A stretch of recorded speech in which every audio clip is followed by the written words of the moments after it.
ವಿದ್ವಾಂಸನಾಗಬೇಕು, ನಾನು ಪರ್ಫಾರ್ಮ್ ಮಾಡಬೇಕು ಅನ್ನೋದು ನನ್ನ ಮನಸ್ಸಲ್ಲಿ ಇರಲೇ ಇಲ್ಲ. ಆದರೂ ಸಂಗೀತ ಎಷ್ಟು ಕಷ್ಟ ಅಂತ ಗೊತ್ತಿರಲಿಲ್ಲ ನನಗೆ. So difficult. ನಾನು ತುಂಬ ಭಾವುಕನಾಗಿ ಬಿಟ್ಬಿಡ್ಬೇಕು ಅಂತಿದ್ದೆ, ನನಗಲ್ಲ ಸಂಗೀತ ಅಂತ.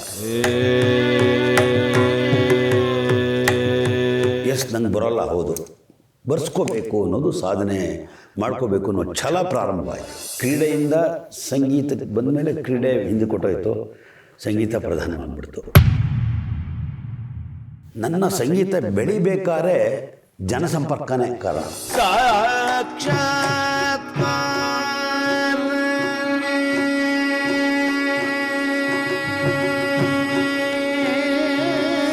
ಏನೋ ನನಗೆ ಸಂಗೀತ ಕಲಿಬೇಕು ಅಂತ ಅನಿಸ್ತಾ ಇತ್ತು. ಅಲ್ಲಿ ನಂಜುಂಡಸ್ವಾಮಿ ಅಂತ ಒಬ್ಬರಿದ್ದರು.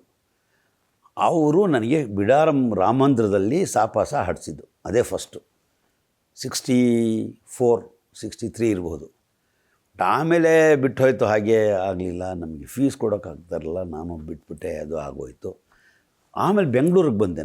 ನನ್ನ ಡಿಗ್ರಿಗೆ ಬೆಂಗಳೂರಿಗೆ ಬಂದೆ. ವಿಜಯ ಕಾಲೇಜ್ ಸೇರಿಕೊಂಡೆ.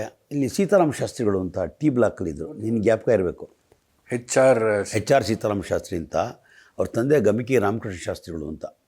ಮಹಾನ್ ಅವರ ಅಣ್ಣನೋ ತಮ್ಮನೋ ಘಟ ನುಡಿಸೋರಲ್ಲ. ಅಲ್ಲ, ಅವ್ರು ಬೇರೆ. ಅವರೊಬ್ಬರು ಸೀತಾರಾಮ ಶಾಸ್ತ್ರಿ, ಇವ್ರು ಬೇರೆ. ಈ ಫ್ಯಾಮಿಲಿ ಬೇರೆ, ಆ ಫ್ಯಾಮಿಲಿ ಬೇರೆ. ಅವರು ಇಲ್ಲಿ ಟಿ ಬ್ಲಾಕಲ್ಲೇ ಇದ್ದರು. ನಮ್ಮ ಮನೇನೂ 16 ಮೇನ್ ರೋಡಲ್ಲಿತ್ತು. ನಾವು ಬೆಂಗಳೂರಿಗೆ ಬಂದು 67ನೇ ಇಸ್ವಿ ಅದು. ಆಗ ಅವ್ರ ಹತ್ರ ಸ್ವಲ್ಪ ಹೋದೆ ನಾನು, ಒಂದು 5-6 ತಿಂಗಳು ಹೋದೆ. ಅಗೇನು ನಮಗೆ ದುಡ್ಡು ಕೊಡೋಕ್ಕಾಗ್ತಾ ಇರಲಿಲ್ಲ ಅವಾಗ. ಸೊ ಬಿಟ್ಬಿಟ್ಟೆ. ನನ್ನ ಫೋಕಸ್ಸು ಸ್ಪೋರ್ಟ್ಸ್ ಮೇಲೆ ಹೊರಟೋಯ್ತು. ಬ್ಯಾಡ್ಮಿಂಟನ್ ಯೂನಿವರ್ಸಿಟಿಗೆ ಆಡಿದೆ ನಾನು. ಸೊ ಆವಾಗ ಸಂಗೀತ ಎಲ್ಲ ಬಿಟ್ಟು ಹೋಯಿತು. ಆಮೇಲೆ ಆಯಿತು. ಬಟ್ ಸಂಗೀತ ನನಗೆ ತುಂಬ ಅಪೇಕ್ಷೆ ಇತ್ತು, ಕೇಳ್ತಾ ಇದ್ದೆ ಸಂಗೀತನ. ಗ್ರಾಮ್ಯಾಟಿಕಲ್ ಆಗಲ್ಲ, ಕೇಳ್ಮೆ ಒಬ್ಬ ಸಾಮಾನ್ಯ ಕೇಳುಗನ ಕೇಳ್ತಾ ಇದ್ದೆ ಅಷ್ಟೇ. ಆದರೆ ಏನೋ ಒಂದು ಸೆನ್ಸೇಷನ್ ಇರೋದು. ಆವಾಗ ಈ ಟಿ ಬ್ಲಾಕ್ ರಾಯರ ಮಠದಲ್ಲಿ ವಯಲಿನ್ ಟ್ರಿಯೋ ಆಯಿತು. ಟಿ ಬ್ಲಾಕ್ ರಾಮಂದ್ರ. ನಾನು ಹೇಳ್ತಾ ಇರೋದು 68, 69 ಇರಬೇಕು. ರಾಮನವಮಿ. ಆಗ ರಾಮಂದ್ರ ಇರಲಿಲ್ಲ, ದೇವಸ್ಥಾನ ಮಾತ್ರ ಇತ್ತು. ಅದು 69, 70. ಅದೊಂದು ಅವಾಗ ಶಿವರಾಮನ್ ನುಡಿಸಿದ್ದು. ಅವಾಗ ಏನು ಸೆನ್ಸೇಷನ್ ನನಗೆ. ಆಮೇಲೆ ಇದೆಲ್ಲ ನೀನು ಮಾಡ್ತೀಯಲ್ಲ ಇದೆಲ್ಲ ಅವ್ರು ಮಾಡಿದ್ರು. ಏನಪ್ಪ ಈ ಮನುಷ್ಯ ಎಡಗೈ ಬಲಗೈ 2 ಕಡೆ ನುಡಿಸ್ತಾನೆ ಅಂತ. ಅವಾಗ ರಾಕ್ಷಸ ಇವನು ಅಂತ ನಾವೆಲ್ಲ ಅಂದ್ಕೊಳ್ತಾ ಇದ್ವಿ.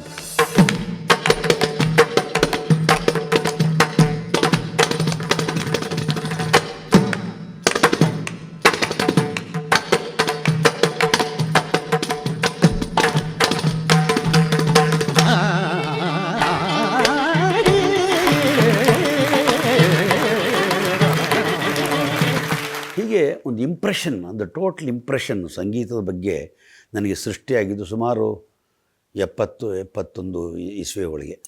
ಆದರೆ ನಾನು ವಿದ್ವಾಂಸನಾಗಬೇಕು, ನಾನು ಪರ್ಫಾರ್ಮ್ ಮಾಡಬೇಕು ಅನ್ನೋದು ನನ್ನ ಮನಸ್ಸಲ್ಲಿ ಇರಲೇ ಇಲ್ಲ. ಖುಷಿಗೆ ಕಲಿಬೇಕು ಅಂತ. ಆಮೇಲೆ ನಾನು 72ನೇ ಇಸ್ವಿಲಿ ಬ್ಯಾಂಕ್ ಸೇರಿದೆ. ಅದಕ್ಕೆ ಮೊದಲು ಮಡ್ರಾಸಲ್ಲಿದ್ದೆ, ಬರುಕಾ ಸ್ಟೀಲಲ್ಲಿ ಕೆಲಸ ಮಾಡ್ತಾಯಿದ್ದೆ. ಅವಾಗೆಲ್ಲ ಏನಿಲ್ಲ. ನಾನು ಆಮೇಲೆ 72 ನಾನು ಬ್ಯಾಂಕ್ ಸೇರಿದ ಮೇಲೆ ಎಸ್ ಬಿ ಐಗೆ ನಾವೆಲ್ಲ ಈ 4th ಬ್ಲಾಕ್ ಪ್ಯಾರಿಸ್ ಕಾರ್ನರ್ ಅಂತ ಇದೆ ನೋಡು, ಕಾರ್ನರ್ 9th ಮೇನ್ ರೋಡು, ಅಲ್ಲಿ ಸೇರ್ತಾಯಿದ್ವಿ ನಾವೆಲ್ಲ. ಆವಾಗ ನಾನು ಸುಮ್ಮನೆ ಚೇಚಿ ಅಂತ ಒಬ್ಬಿದ್ದ ನಮ್ಮ ಮೇಷ್ಟ್ರ. ಹೌದೌದು, ಇವರ ಭುಜಂಗರಾಯರ ಮಗ ಡಾಕ್ಟ್ರು. ನಾನು ಅವನಿಗೆ ಏನಂದ್ರೆ ಸಂಗೀತ ಕಲಿಬೇಕು ನಾನು ಅಂತ ನಾನಂದೆ. ಹೌದೇನ್ರಿ, ನಿಮಗೆ ಇಂಟ್ರೆಸ್ಟ್ ಇದೆಯಾ? ಇಂಟ್ರೆಸ್ಟ್ ಇರೋದಕ್ಕೆ ಕೇಳ್ತಾ ಇರೋದು ಅಂದೆ ನಾನು. ಅವನು ಆವಾಗ 4th ಬ್ಲಾಕ್ ಮೇಷ್ಟ್ರ ಮನೆಗೆ ಕರ್ಕೊಂಡೋದ. ಅಲ್ಲಿಂದ ನನ್ನ ನೈಜವಾದ ಸಂಗೀತದ ಪ್ರವೇಶ ಆಗಿದ್ದು. ಆದರೂ ಸಂಗೀತ ಎಷ್ಟು ಕಷ್ಟ ಅಂತ ಗೊತ್ತಿರಲಿಲ್ಲ ನನಗೆ. So difficult. ಮನೋಧರ್ಮ ಸಂಗೀತ ಅನ್ನೋದು ಇಷ್ಟು ಕಷ್ಟ, ಎಷ್ಟು ಇದಕ್ಕೆ ಸಾಧನೆ ಮಾಡಬೇಕು ಅನ್ನೋದು ಅರಿವಿಲ್ಲ ನನಗೆ. ನಾನು ತುಂಬ ಭಾವುಕನಾಗಿ ಬಿಟ್ಬಿಡ್ಬೇಕು ಅಂತಿದ್ದೆ, ನನಗಲ್ಲ ಸಂಗೀತ ಅಂತ. ನನಗಾಗಲ್ಲ ಇದು. ಏಕೆಂದರೆ ಈ ಮನೋಧರ್ಮ ಸ್ವರ ಹಾಕುವಂತಾರೆ, ಸ್ವರ ಹಾಕೋಕ್ಕೆ ನಮಗೆ ಬಾಯ ಹೊರಳೋದೇ ಇಲ್ಲ. ಗ್ರಾಮರ್ ಬೇಕು, ರಾಗಭಾವ ಇರಬೇಕು, ಲಯ ಸರಿಯಾಗಿರಬೇಕು, ಸಾಹಿತ್ಯ ಎಲ್ಲ ನೆನಪಿಟ್ಟು ಎಲ್ಲ ಯಾಕಪ್ಪ ಬೇಕು ನನಗೆ. ಅಯ್ಯೋ ಬೇಡಪ್ಪ, ನನ್ನ ಕೈಲಾಗಲ್ಲ ಇದು ಅಂದ್ಬಿಟ್ಟು ನಾನು ಹೋಗಲೇ ಇಲ್ಲ ಒಂದು ತಿಂಗಳು. ಆಮೇಲೆ ಪಾಪ HVK ಅವರೇ ನಮ್ಮ ಮನೆಗೆ ಬಂದರು. 3rd ಬ್ಲಾಕಲ್ಲಿತ್ತು ನಮ್ಮ ಮನೆ. ಸೊ ಅಲ್ಲಿಂದ ಶುರುವಾಯಿತು. ವಿಜಯ ಕಾಲೇಜ್ ಆಫ್ ಮ್ಯೂಸಿಕ್ ಸೇರಿದೆ. ನನಗೆ ಒಳ್ಳೆ ಎಕ್ಸ್ಪೋಜರಲ್ಲಿ ದಿನಾ ಮೇಷ್ಟ್ರು ಬರೋ ಅನುರಾಮ್ ಕೃಷ್ಣ ಅವ್ರು ಬರೋರು, ವೀರಭದ್ರಯ್ಯ ಬರೋರು, ಶೇಷಗಿರಿ ರಾಯರು ಬರೋರು, ಸುಬ್ಬರಾಯರು ಅಲ್ಲೇ ಇರೋರು. ಅವರಿಗೆಲ್ಲ ನಾವು ಇದು ಅವರಿಗೆ ಕಡಲೆಕಾಯಿ ಬೀಜ ತಂದುಕೊಡೋದು ನಮ್ಮ ಕೆಲಸ ಬಂದ ತಕ್ಷಣ. ನಾನು ಕೆಲಸದಲ್ಲಿದ್ದೆ ಆವಾಗ. ಸೊ ದುಡ್ಡು ಸ್ವಲ್ಪ ಓಡಾಡೋದು ಖುಷಿಯಾಗಿ. ಆಮೇಲೆ ಆವಾಗ ವಾರಕ್ಕೊಂದು ಸರಿ ಅಡುಗೆ ಮಾಡಿಸೋದು, ಊಟ ಮಾಡೋದು ಇವೆಲ್ಲ ಶುರುವಾಯಿತು. ಅಡ್ಮಿನಿಸ್ಟ್ರೇಟಿವ್ ಕೆಪಾಸಿಟಿ ಶುರುವಾಯಿತು. ಹಾಗೆ ಅಲ್ಲಿ ಕಾಲೇಜಲ್ಲಿ ಆಗ್ತಾಯಿದ್ದಂಥ ಕಾರ್ಯಕ್ರಮಗಳು ನಿನಗೆ ಅದು ಚೆನ್ನಾಗಿ ಜ್ಞಾಪಕ ಇದೆ. ಇಲ್ಲಿ ಕಡೆ ಶುಕ್ರವಾರ ಐನರ್ ಕಾಲೇಜ್ ಹೋಗೋದು, ಗುರುವಾರ ವಿಜಯ ಕಾಲೇಜು. ಎಷ್ಟು ನಮಗೆ ವಿಕಸಿತ ಆಯಿತು ಅಂದರೆ ನಾವು ಯಾರು ಅಂತ ಅರ್ಥ ಆಗೋದಕ್ಕೆ ಸಂಗೀತ ಕೇಳಿದಾಗಲೇ ಗೊತ್ತಾಗೋದು. ಅಲ್ಲಿ ಎಂತೆಂಥವ್ರು ಶಮ್ಮಗುಡಿಯವರು ಹಾಡಿದ್ದಾರೆ. ಇಲ್ಲಿ ಐನರ್ ಕಾಲೇಜಲ್ಲಿ ಇಷ್ಟೇ ಜಾಗ. ವಿಜಯ ಕಾಲೇಜಲ್ಲಿ ಎಸ್ ರಾಮನಾಥನ್ನು, ಬಾಲಚಂದರ್ರು, ಲಾಲ್ಗುಡಿ ಜಯರಾಮನ್ನು, ಮಣಿಯಯ್ಯರು ಎಲ್ಲ ಬಂದಿದ್ದಾರೆ ಅಲ್ಲಿಗೆ. ಅಂದರೆ ನೈಜವಾದ ಸಂಗೀತಕ್ಕೆ ಒಂದು ಒಳ್ಳೆಯ ವಾತಾವರಣ ಇರಬೇಕು ಮೊದಲು. ನಾವು ನಮ್ಮ ಮನೋವೃದ್ಧಿ, ಸಂಗೀತ ಜ್ಞಾನ ವೃದ್ಧಿ ಆಗಬೇಕಾದ್ರೆ ಒಳ್ಳೆಯ ಪರಿಸರದಲ್ಲಿರಬೇಕು, ಸತ್ಸಂಗದಲ್ಲಿರಬೇಕು, ಒಳ್ಳೆಯ ಜನರು. ನನಗೆ ಸಂಗೀತ ವಿದ್ವಾಂಸರು ನೋಡಬೇಕು ಅಂತ ತುಂಬ ಆಸೆ. ಡಾಕ್ಟರ್ ಎಸ್ ರಾಮನಾಥನ್ ಸುಮಾರು ಒಂದು ತಿಂಗಳಿದ್ದರು ವಿಜಯ ಕಾಲೇಜಲ್ಲಿ. ದಿನ ಅವ್ರ ಹತ್ರ ಹೋಗೋದು, ಮಾತಾಡೋದು. ಹೀಗೆ ವಿದ್ವಾಂಸರ ಸಂಘ ಇದೆಯಲ್ಲ, ಅದನ್ನೇ ನನಗೆ ಪ್ರೇರಣೆ ಕೊಡ್ತು. ಆಮೇಲೆ ತಂಬೂರಿ ಹಾಕೋಕ್ಕೆ ಹೋಗುವೆ. ಏನು ನುಡಿಸುತ್ತಾರಪ್ಪ, ಹೇಗಿದು ಸಾಧ್ಯವ ಇದು? ಒಂದ್ಸರಿ ಎಲ್ಲ ವೆಂಕಟೇಶ್ವರರಾವು ಟ್ರಯೋಗೆ ಮಲ್ಲೇಶ್ವರ ನಾನು ಬಂದಿದ್ದೆ. ನಾನೇ ತಂಬೂರಿ ಹೋಗ. ಏನು ಕಚೇರಿ ಇದು, ಏನು ಮನೋಧರ್ಮ, ಇದು ಹೇಗಪ್ಪ ಇದು ದಾಟೋದು ಅನ್ನೋವಂಥದ್ದು ನನ್ನ ಮನಸ್ಸಲ್ಲಿ ಬರ್ತಾನೆ ಇತ್ತು.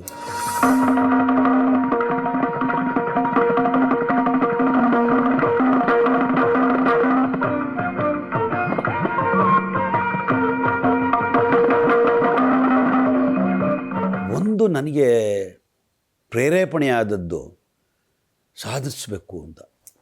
ನಂಗೆ ಬರೋಲ್ಲ, ಹೌದು, ಬರ್ಸ್ಕೋಬೇಕು ಅನ್ನೋದು, ಸಾಧನೆ ಮಾಡ್ಕೋಬೇಕು ಅನ್ನೋ ಛಲ ಪ್ರಾರಂಭವಾಯಿತು. 1975 ಸೆಪ್ಟೆಂಬರ್ಲಿ ನನಗೂ ನಾಗರಾಜ್ಗೂ ಡ್ಯೂಯೆಟ್ ಹಾಡಿ ಅಂತ ಅವರು ಉತ್ತೇಜನ ಮಾಡಿದ್ರು. ಸೊ 75 ಸೆಪ್ಟೆಂಬರ್ಲಿ ಫಸ್ಟ್ ಕಚೇರಿ.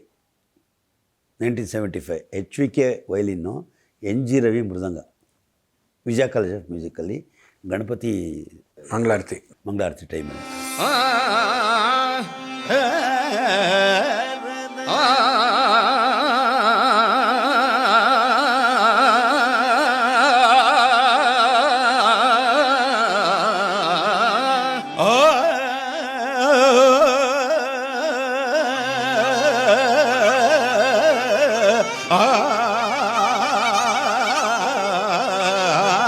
ಅದೊಂದು ಸೆನ್ಸೇಷನಲ್ ಎಕ್ಸ್ಪೀರಿಯನ್ಸ್. ನನಗೇನು ಬರ್ತಾ ಇರಲಿಲ್ಲ, ಆದರೂ ಫೋರ್ಸಿಬಲಿ ತಳೆದಾಗ ಸ್ಟೇಜ್ಗೆ ನಂಗೆ ಬರ್ತಾ ಇರಲಿಲ್ಲ ಅಂತ ಗೊತ್ತಾಗಬೇಕಲ್ಲ ನನಗೆ, ಆಗಲೇ ನಮ್ಗೆ ಗೊತ್ತಾಗೋದು. ಫೋರ್ಸಿಬಲಿ ಸ್ಟೇಜ್ಗೆ ಆಗಿ ಹೋಗ್ತೀವಿ, ಎಲ್ಲಿ ನಿರ್ವಹಣೆ ಮಾಡೋಕ್ಕಾಗಲ್ಲ. ನಂದು ಡಿಫೆಕ್ಟ್ ಇದು, ನಾನು ಸರಿ ಮಾಡ್ಕೊಳ್ಬೇಕು, ನಮ್ಮ ಡ್ರಾಬ್ಯಾಕ್ಸ್ ಎಲ್ಲ ನಮಗೆ ಅಲ್ಲಿ ಗೊತ್ತಾಗುತ್ತೆ. ಮನೆಯಲ್ಲಿ ಹಾಡ್ಕೊಂಡ್ರೆ ಇದೆಲ್ಲ ಗೊತ್ತಾಗಲ್ಲ. ಒಂದು ಒಳ್ಳೆಯ ಲೈವ್ ವಾದ್ಯಗಳ ಜೊತೆ ಒಳಗೆ, ಒಂದು ವಯಲಿನ್ ಜೊತೆ ಒಳಗೆ ಹಾಡುವಾಗ ನಮ್ಮ ಕೆಪಾಸಿಟಿ ನಮಗೆ ಅರ್ಥ ಆಗುತ್ತೆ. ಅಂದರೆ ಇಟ್ಸ್ ಕಾಲ್ಡ್ ಸೆಲ್ಫ್ ಇಂಟ್ರಾಸ್ಪೆಕ್ಷನ್ ಅಂತ. ನಮ್ಮಲ್ಲೇ ನಾವೇ ಅದನ್ನು ಅಳತೆ ಮಾಡ್ಕೊಳ್ಳೋದು, ನಾವು ಏನು ಅಂದ್ಬಿಟ್ಟು. ಹೀಗೆ ನನ್ನ ಜರ್ನಿ ಪ್ರಾರಂಭವಾಯಿತು. ಒಂದು ಗುರುಗಳ ಅನುಗ್ರಹ 1990 ಒಳಗೆ ನನಗೆ ಅವರ ಅನುಗ್ರಹ ಆಯಿತು. ಅದಾದಮೇಲೆ ನನಗೆ ತುಂಬ ಶ್ರೇಯಸ್ಸಾಯಿತು, ನನ್ನ ಚಿಂತನೆ ವ್ಯತ್ಯಾಸ ಆಯಿತು. ಆಮೇಲೆ ನನ್ನ ಹಾಡಿಕೆ ಕ್ರಮ ವ್ಯತ್ಯಾಸ ಆಯಿತು. ಜನಗಳಲ್ಲಿ ಪ್ರೀತಿ ಎನ್ನುವಂತಹದ್ದು ಜಾಸ್ತಿ ಆಯಿತು. ವಿದ್ವಾಂಸರನ್ನ ಗೌರವಿಸಬೇಕು ಅನ್ನೋದು ಶುರುವಾಯಿತು. ಎಲ್ಲರ ಜೊತೆ ಆತ್ಮೀಯವಾಗಿರಬೇಕು ಅನ್ನುವ ಅಭಿಪ್ರಾಯ ಬಂತು. ಬರೀ ಸಂಗೀತದ ವಿದ್ವತ್ತೇ ಜನಾನುರಾಗಿ ಮಾಡಲ್ಲ. ವಿದ್ವತ್ತಿನ ಜೊತೆಗೆ ಇದೆಲ್ಲ ಬೇಕು.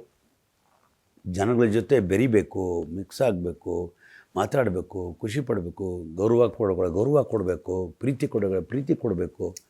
ಹೀಗೆ ನನ್ನ ಸಂಗೀತ ಬೆಳಿಬೇಕಾದ್ರೆ ಜನಸಂಪರ್ಕನೇ ಕಾರಣ, ಪ್ಲಸ್ ನಮ್ಮ ಸಾಧನೆ, ವಿದ್ವಾಂಸರು. ಹೀಗೆ ನನ್ನ ಸಂಗೀತ ಪಯಣ ಒಂದು ಘಟ್ಟ ಸೇರಿದ್ದು ಹಾಗೆ.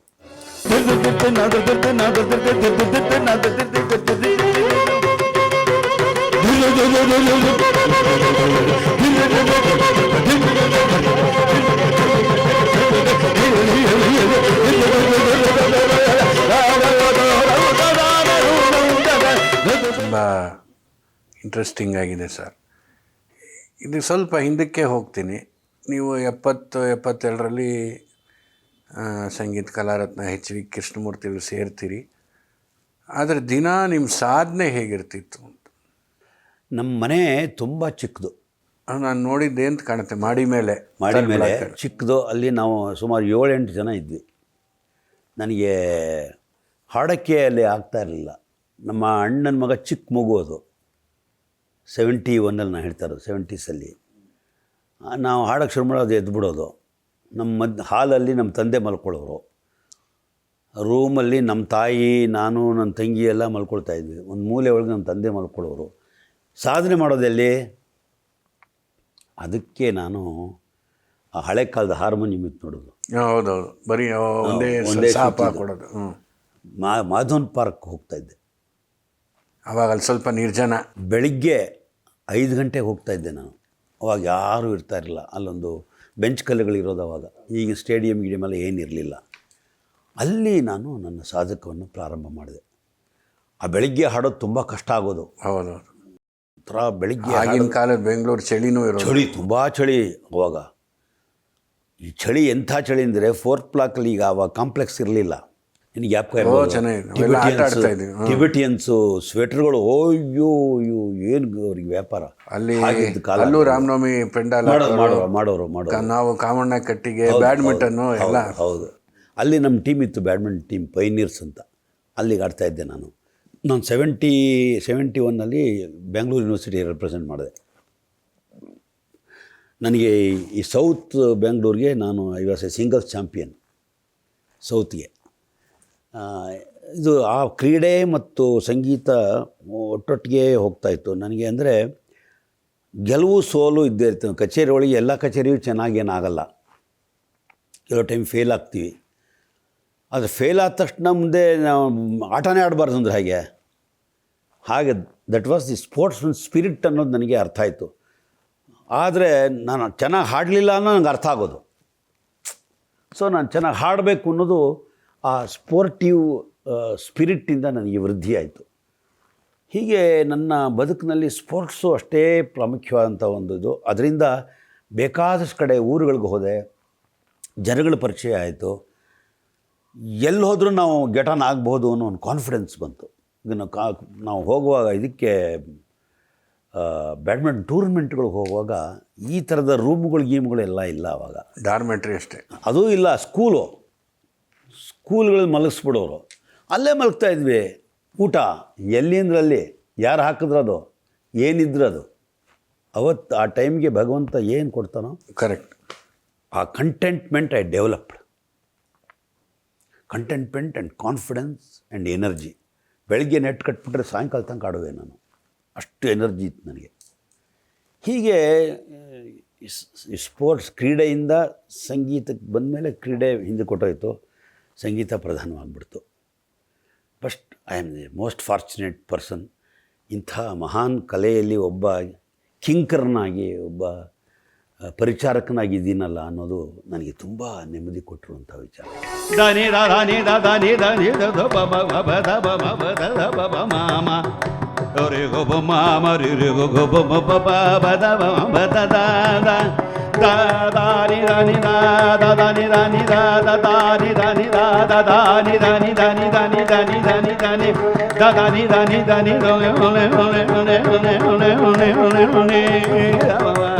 ರಾಗ ಸೌಂದರ್ಯದ ಅಂತರಾಳಕ್ಕೆ ಹೋಗದೆ ಹೋದರೆ ಸೂಪರ್ಫಿಷಿಯಲ್ ಇದ್ದಾಗ ಹಾಗಾಗುತ್ತೆ. ನಾವೊಂದು 20 ವರ್ಷ ಹಾಡೋದು ಸಂಗೀತದ ಬೆಳವಣಿಗೆ ಆಗಲ್ಲ, ನಮ್ಮಲ್ಲಿ ನಿರ್ಧಾರ ಆಗೋದಕ್ಕೆ ಯು ಆರ್ ಫಿಟ್ ಅಂತ.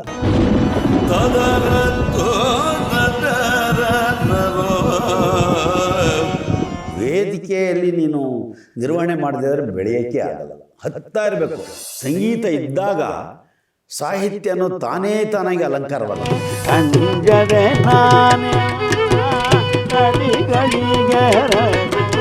ತ್ಯಾಗರಾಜರು ಹಾಡುವಾಗ ಅವ್ರು ಪ್ರಹ್ಲಾದ ಆದರು, ತ್ಯಾಗರಾಜರ ಕೃತಿಗಳು ನಾಡು ಹೋಗಿ ನಾವೇ ತ್ಯಾಗರಾಜರಾಗಬೇಕು.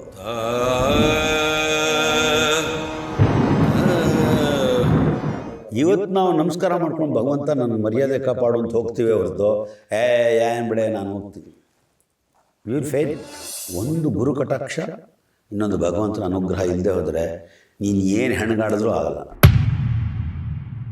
ಇವತ್ತು 4 ಕಾಸು ಸಂಗೀತ ವಿದ್ವಾಂಸ ನೋಡ್ತಾ ಇದ್ದಾರೆ ಅಂತಂದರೆ ಬಿಕಾಸ್ ಶ್ರೋತೃ ಬಂಧುವರು ಅಷ್ಟು ಪೇಟ್ರನೈಸ್ ಮಾಡ್ತಾ ಇದ್ದಾರೆ. ಅಭಿಮಾನವ ಕಾದ